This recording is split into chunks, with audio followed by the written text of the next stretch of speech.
Hi friends, అందరికీ నమస్కారం.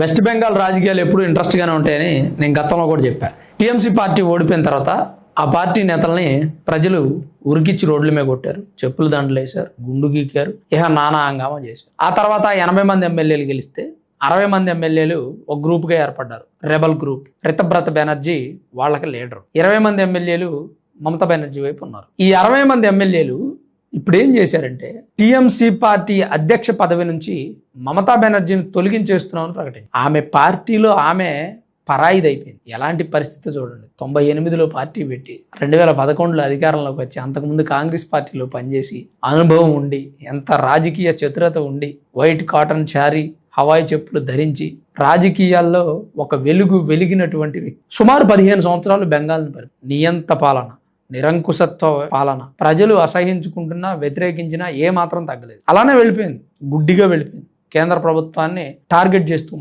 గెలుపు శాశ్వతమే, అధికారం శాశ్వతమే అని భావించింది.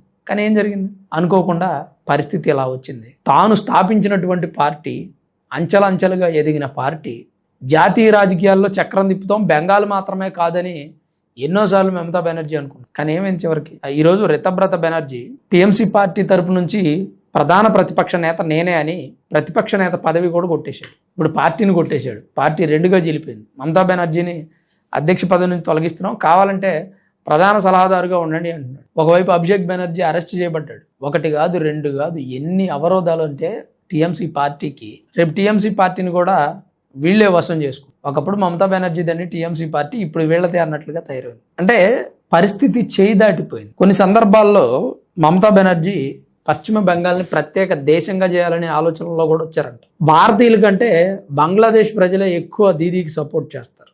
దీదీ ఓడిపోయిన తర్వాత మోదీ మీద, అలాగే సువేందు అధికారి మీద కారాలు మిరియారు నూరారు బంగ్లాదేశ్ ప్రజలు. దీదీని మళ్ళీ గెలిపించుకుంటాం అన్నారు. ఎందుకంటే బంగ్లాదేశ్ వాళ్ళు ఇక్కడ అక్రమంగా ఉంటున్నారు, వాళ్ళందరినీ తిరిగి పంపించేస్తున్నారు కదా, అది నచ్చక. అంటే నేను ఇదంతా ఎందుకు చెప్తున్నానంటే, ఒక వ్యక్తి తాను అధికారంలో ఉన్నప్పుడు చేసినటువంటి అరాచకాలు ప్రజలు గుర్తుపెట్టుకుంటే పరిస్థితి ఎలా ఉంటుంది? మర్చిపోరు కదా ప్రజలు. ఎన్ని చేశారండి? 1 కాదు 2 కాదు. ఆమె పార్టీ పెట్టిన కొత్తలో ఒక అత్యాచారం కేసుతో బయట ప్రపంచానికి తెలియడం, బెంగాల్లో ఫేమస్ అవ్వడం, అధికారంలోకి రావడం. మరలా అదే rape case, RG Kar medical college rape case, ఆ మహిళ కేసుతో పతనం అయిపోయింది.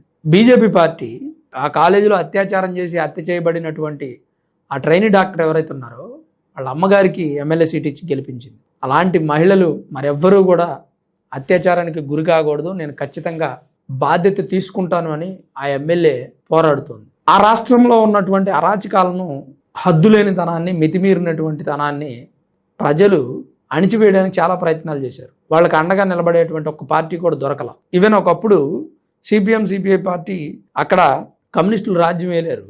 ఆ తర్వాత కమ్యూనిస్టులను కూడా విపరీతమైన బాధలు పెట్టింది టీఎంసీ పార్టీ. ఇప్పుడు బీజేపీ పార్టీ గెలిస్తే కమ్యూనిస్ట్ పార్టీ వాళ్ళు కూడా అప్రిషియేట్ చేస్తున్నారు. అంటే వాళ్ళ బాధలు కూడా తొలగించింది కదా బీజేపీ. అందుకని ఇది బెంగాల్లో ఉన్నటువంటి పరిస్థితి. మమతా బెనర్జీ అధ్యక్ష పదవి నుంచి తీసేస్తున్నామని చెప్పి రితబ్రత బెనర్జీ ప్రకటించడం జరిగింది. మరి మమతా బెనర్జీని అధ్యక్ష పదవి నుంచి తొలగించడం కరెక్ట్ అంటారా, కాదంటారా? అసలు పార్టీ ఈమె చేతిలో ఉంటుందా, వెళ్ళిపోతుందా?